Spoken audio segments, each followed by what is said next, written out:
Hello guys. आज आज नहीं बल्कि आज से मैं गणित में खास सके क्लास 10 के विद्यार्थी के लिए जो अभी मैट्रिक की तैयारी कर रहे हैं, जो मैट्रिक में गए हैं, उनके लिए मैं सवाल दे रहा हूं। और यह सवाल आपको 2011 से 2025 तक का पूछा हुआ सवाल ही मैं आपको दूंगा। जैसा कि अभी सवाल यहाँ पर लिए हुए हैं 2011 से क्या है, देखिए। क्वेश्चन एक है, यूक्लिड विभाजन एल्गोरिदम दो धनात्मक पूर्णांकों के निम्न में से किसे परिकलित करने का तकनीक है। लसा ए में है, बी में है मासा, सी में है भागफल, डी में है शेषफल। तो ये बिहार मैट्रिक बोर्ड 2011 में पूछे हुए हैं। इसका उत्तर कौन होगा? बी यानी मसा। याद रखना है, लसा भी ज्ञात कर सकते हैं, लेकिन डायरेक्ट ये जो है यूक्लिड विभाजन एल्गोरिदम ये आपको लसा का नहीं बताता है, मसा का बताता है। ठीक है, अगला नियम से हम लोग लसा भी निकाल लेते हैं। तो याद रखिएगा, ये क्वेश्चन 2011 में भी पूछे हुए हैं और इधर के भी डेट में पूछे हुए हैं, लेकिन मैंने पूर्व का ही डेट लिया है। ठीक है, ऐसे आपका जो 26 का सिलेबस है उसमें कुछ पाठ कटिंग हो रही है। तो अगर बाई द वे अगर ये चैप्टर हटा देता है उससे कोई फर्क नहीं है, आपको ज्ञान रखना है। ठीक है, इसी में सम्मिलित रहेगा। अब हम लोग के पास में सिलेबस नहीं पहुंचा है कि कौन कौन अध्याय गायब किया है, तो एक दो पाठ हर चैप्टर से शायद गायब किया है, तो कोनो खास बात नहीं है। अगला सवाल देखते हैं। ठीक है, सवाल नंबर 2 है, ये आपको 2021 का सवाल है।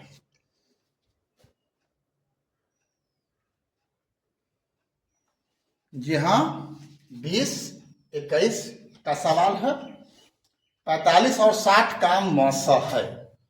तो मसा निकालने की 2-3 विधि है।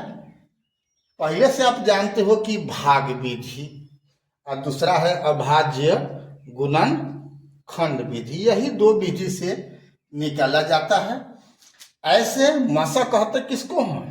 वैसी संख्या जो दी हुई संख्या को, वैसी संख्या जो दी हुई संख्याओं के लिए क्या है, सबसे बड़ी से बड़ी संख्या 15 और 60 है। तो ऐसा कौन सबसे बड़ी से बड़ी संख्या है जो दोनों को पूर्णतः विभाजित कर सकता है? तो स्वाभाविक है कि 15, इसमें छोटी संख्या 15 है, 15 से 15 में भाग लगबे करेगा, 15 से 60 में लगबे करेगा। तो आंसर कौन हो जाएगा? डी होगा। अगर बनाना चाहते हो नहीं आता है तो क्या करना है? 45 से 60 में भाग करोगे। क्या मतलब है? एक मतलब है 45 घटेगा 15, इस 15 को अब शेषफल को अब इसमें भाग करो, क्या हो जाएगा? 45, 15 दिया 45, कट गया। ये जो लास्ट भाजक होता है वही मसा होता है। ठीक है, ये हो गया भाग विधि, अभाज्य गुणनखंड विधि और आपका यूक्लिड का भाग लेमा विधि से हम आपको पहले बता चुके हुए हैं। ठीक है, तो अपना वो देख लेना। हम अगला सवाल लेते हैं। ठीक है, सवाल नंबर 3 है, एक अशून्य परिमेय और अपरिमेय संख्याओं का गुणनफल होगा। अशून्य से मतलब है जो शून्य नहीं है।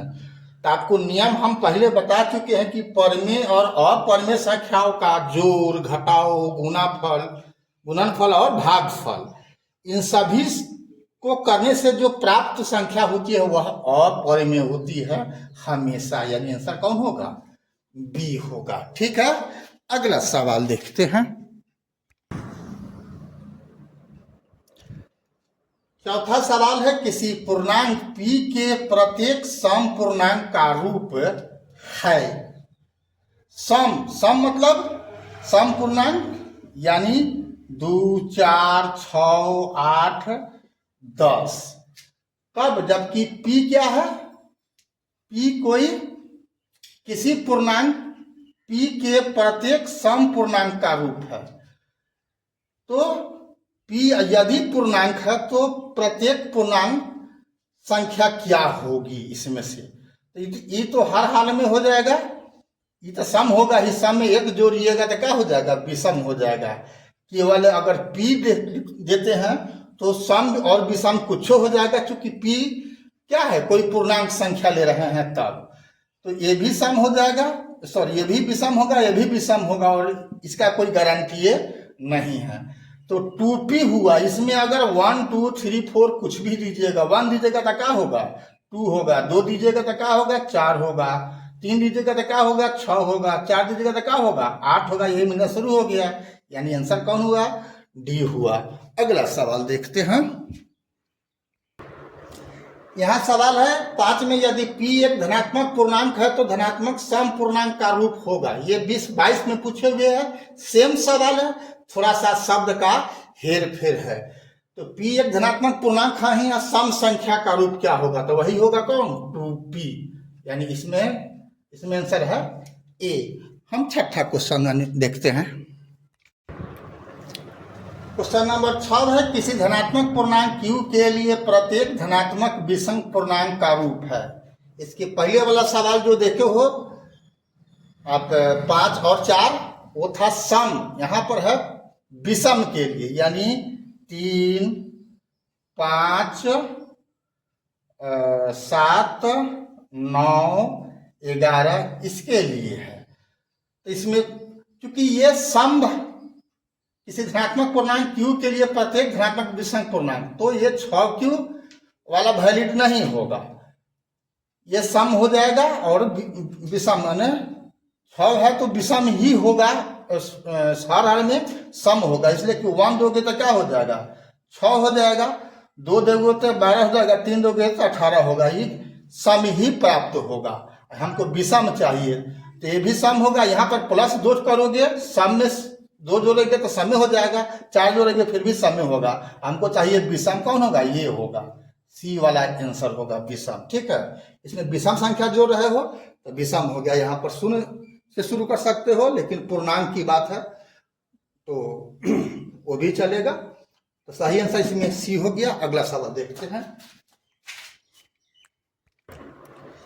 तो सवाल 7 है, निम्नलिखित में कौन सी सबसे छोटी प्राकृत संख्या है?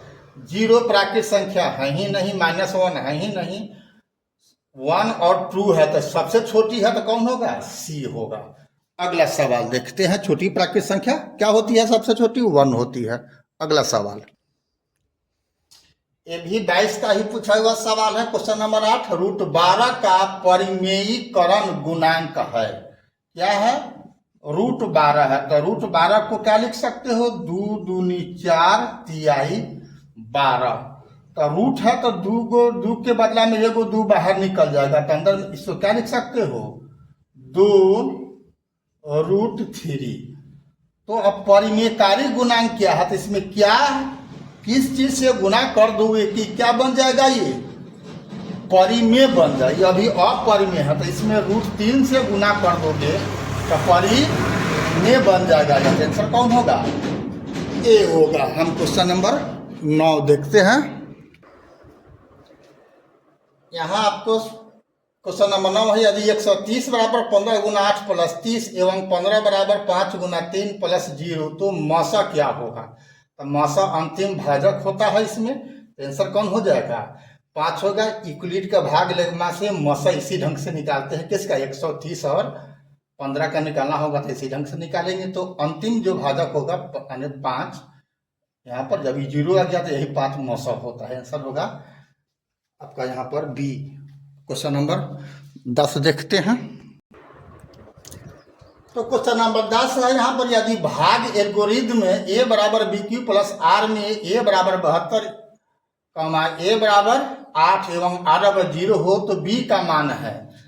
तो इसमें मान सिर्फ भर देना है। तो 72 बराबर क्या होगा? b गुना 8 प्लस 0, यानी 8b हो गया। तो b बराबर क्या होगा? बी बराबर होगा 72 में 8 से भाग हो जाएगा, क्योंकि इसमें गुना है तो आके भाग हो जाएगा नियमानुसार का। 8 है 9 72 कट के 9 हो जाएगा। आंसर कौन हुआ? ए हो गया। ठीक है, अभी तक बीकेआर कुशवाहा प्रोफाइल को फेसबुक इंस्टाग्राम पर आपने फॉलो किया है तो अच्छी बात है, नहीं किया है तो फॉलो कर देना है। इसी ढंग से यूट्यूब पर अगर आपने सब्सक्राइब नहीं किया है बीकेआर कुशवाहा प्रोफाइल को तो आपको सब्सक्राइब कर देना है। फिर मिलते हैं हम अगला वीडियो में, इसका पार्ट 2 यानी डे 2 में। ये डे 1 में आज मैं दे रहा हूँ, डे 2 डे 3 इसी ढंग से क्रम बाई क्रम चलेगा। मैं 10 हिसाब इसमें दिया हूँ और आगे भी कम से कम मैंने 10 की ही बात मैं लेकर चलूंगा। ठीक है, तो फिर मिलता है अगला वीडियो में, तब तक के लिए जय हिंद, जय जगत, जय भारत।